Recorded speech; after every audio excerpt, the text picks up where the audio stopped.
O governo de São Paulo prepara a ampliação da testagem da população a partir de hoje, sexta-feira. E para falar mais sobre esse assunto, gentilmente está nos atendendo a partir de agora o diretor do Instituto Butantan, Dimas Covas, que é o atual coordenador do Centro de Contingência do Coronavírus do Estado de São Paulo. Doutor, como vai? Bom dia, muito obrigado por atender a Jovem Pan mais uma vez.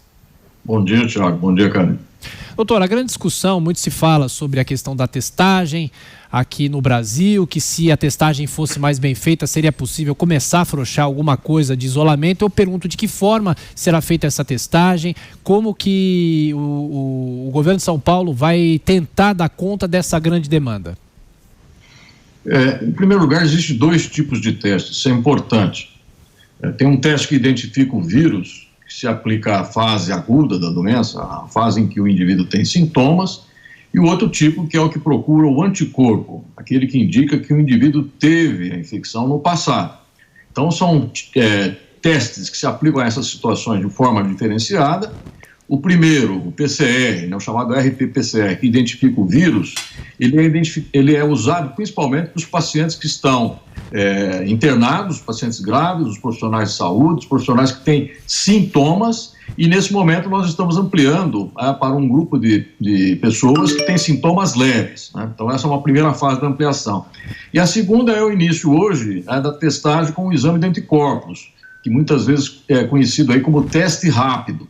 Então hoje se inicia uma testagem de grande quantidade de pessoas ligadas ao serviço de segurança, à Polícia Militar. Serão realizados a partir de hoje, em 20 dias, até 140 mil exames, incluindo 35 mil funcionários, servidores da Secretaria de Segurança e os seus familiares, os seus coabitantes. Isso já se iniciou, na realidade, agora às 7 horas da manhã.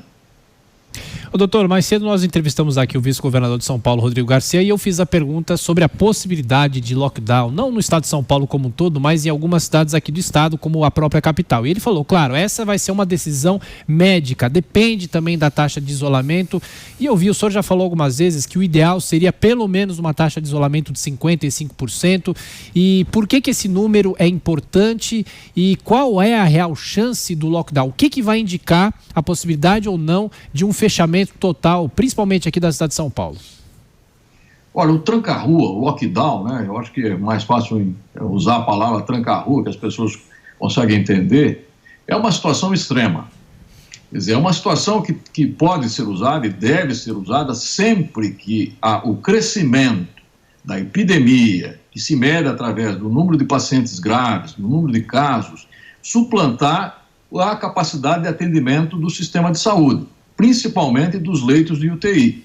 Quer dizer, quando a epidemia está sem controle e gera um grande número de pacientes e a capacidade dos leitos de UTI vai chegando próximo a 90%, isso deve acender uma luz amarela, indicando a possibilidade de você iniciar medidas do tipo tranca-rua. Agora, é importante que essas medidas, elas precisam ser olhadas e consideradas dia a dia, quer dizer, olhando exatamente essa ocupação dos leitos. Porque, veja, se tomarmos a medida hoje ou amanhã, elas somente começarão a ter efeito daqui 15, 20 dias. E, portanto, nesse momento, mesmo que você tomasse alguma medida desse tipo, tranca-rua, nós só iríamos sentir o reflexo dessas medidas daqui 15, 20 dias. E, portanto, não influenciaria na curva, né? A curva continuaria nos patamares atuais. E veja, nós estamos com uma porcentagem de ocupação de leitos no estado já relativamente elevada, e aqui na região metropolitana já muito próximo de 90%. 88, 89, 87, tem variado dia a dia, mas já está num nível muito preocupante. E isso se reflete no número de óbitos, que nós estamos observando um aumento da curva de óbitos, né? E isso é também outro indicador. Portanto, a hora que esses elementos forem reunidos todos, precisa-se tomar a medida, precisa tomar-se a decisão de implementar a medida, considerando esse atraso. Uma medida tomada hoje vai ter reflexo daqui 15, 20 dias. Doutor Dimas, agora girando aqui os nossos comentaristas, a pergunta agora de Josias de Souza, que está em Brasília. Diga, Josias. Doutor Dimas, o presidente Bolsonaro tem falado reiteradas vezes na ideia dele de retomar a atividade econômica com um isolamento apenas das pessoas do grupo de risco, que ele chama de isolamento vertical, né? Pessoas com mais de 60 anos. Eu queria lhe perguntar o seguinte: o que é que aconteceria num estado como São Paulo se essas providências que o presidente Bolsonaro defende fossem adotadas? Bom dia, Josias. O chamado isolamento vertical, quer dizer, ele não foi adotado de forma efetiva em nenhum outro lugar do mundo.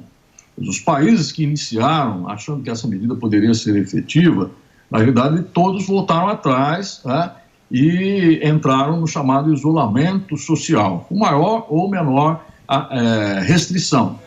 Aqui no Brasil, né, o principal, veja, os idosos são um grupo de risco, sem dúvida nenhuma, porque tem uma mortalidade aumentada. Mas o maior número de casos hoje inclusive na população que vai a partir dos 35 aos 50 anos. Tá? E veja, o vírus, ele atinge a toda a população. Ele não escolhe, né, uma população de forma preferencial. Ele atinge crianças, atinge adolescentes, adultos e idosos. E veja, o que é importante na medida de afastamento social é porque o vírus, ele viaja com as pessoas. Quer dizer, a transmissão do vírus se faz principalmente pelo contato entre as pessoas. Quando você diminui o número de contatos, quando você faz o chamado isolamento social, você diminui a taxa de transmissão. E a taxa de transmissão é que determina a velocidade da epidemia. Quer dizer, quando essa taxa é superior a 1, 2, 2,5, 3, nós vamos ter uma curva muito acentuada e, consequentemente, um grande número de casos. Um grande desafio, que foi o que aconteceu, por exemplo, na Itália, onde o sistema de saúde não conseguiu dar atendimento aos pacientes que necessitavam. Então, nós temos que trazer essa taxa de infecção para 1 ou menos de 1, porque com isso nós conseguimos controlar a velocidade da epidemia, e se isso for efetivo, se chegar a 70% de isolamento, isso significa que nós praticamente não vamos ter transmissão.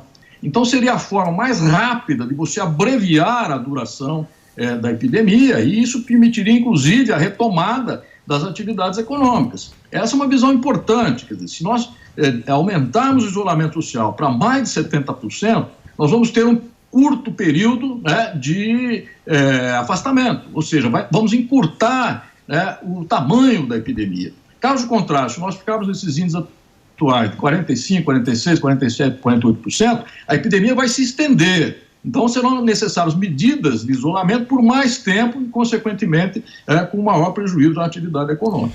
Doutora, a pergunta agora de Rodrigo Constantino. Constantino. Bom dia, doutor Dimas. Eu quero voltar para a questão dos testes. Tem muita gente começando a fazer uns testes caseiros, entregam em casa mesmo, como se fosse um teste de gravidez, né? Você bota uma gotinha de sangue, ele dá o resultado na hora. O quão acurado é esse resultado? Dá para confiar nesses testes? Ou é perigoso, porque você vai ter uma crença de que está sem a doença, na verdade você pode ter e pode estar transmitindo? Bom dia, Constantino. Esse é o teste chamado teste rápido, né, que é o que se usa aí em grande escala, tem se usado em grande escala no mundo inteiro, aqui no Brasil, inclusive, agora autorizado as farmácias a realizarem esse teste. Esse teste tem problemas, ele tem uma baixa sensibilidade, tem uma baixa especificidade, e ele só funciona para o indivíduo que já teve a infecção. Então, se o indivíduo teve um sintoma, se o indivíduo teve em contato com outra pessoa positiva, depois de 14 dias esse teste, se ele pegou a infecção, será positivo. Se ele for negativo, não significa nada, você está entendendo? Significa que ele está suscetível. Se o teste resultar negativo, significa que ele pode pegar a infecção.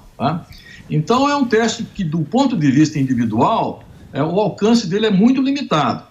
Agora, do ponto de vista da epidemiologia, ele tem importância, porque ele é muito fácil de ser aplicado, você pode fazer em massa isso na população geral, e isso vai te dar o percentual de pessoas infectadas.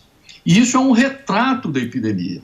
Quer dizer, o percentual de pessoas que já pegaram a infecção e já desenvolveram anticorpos, já desenvolveram imunidade, ele reflete o que está acontecendo na população de uma forma geral, aonde se espera que mais de em torno de 80% sejam assintomáticos. Então, com isso, a gente determina qual que é o percentual da população que já foi infectada. Isso é muito importante para balizar as ações públicas. Então, por exemplo, se nós tivéssemos uma situação ideal em que mais de 50% dos indivíduos suscetíveis já tivessem adquirido a infecção, seria o que nós chamamos de imunidade de rebanho, a epidemia ela começaria a decair naturalmente.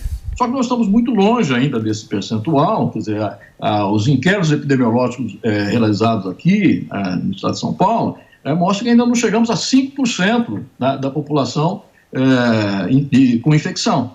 E, portanto, ainda temos muito chão pela frente, quer dizer, temos um grande número ainda de indivíduos suscetíveis que poderão adquirir a infecção. Daí a importância dessas medidas de controle da velocidade do crescimento da epidemia, para que o nosso sistema de saúde não seja suplantado. Dr. Dimas Covas, do Centro de Contingência do Coronavírus aqui em São Paulo, que comanda essa equipe aqui no estado. Mais uma vez, muito obrigado por estar aqui conosco. Bom trabalho, até a próxima. Eu que agradeço. Bom dia, Thiago. Bom dia, Carlos. Obrigado. Bom dia, Rodrigo. Bom dia.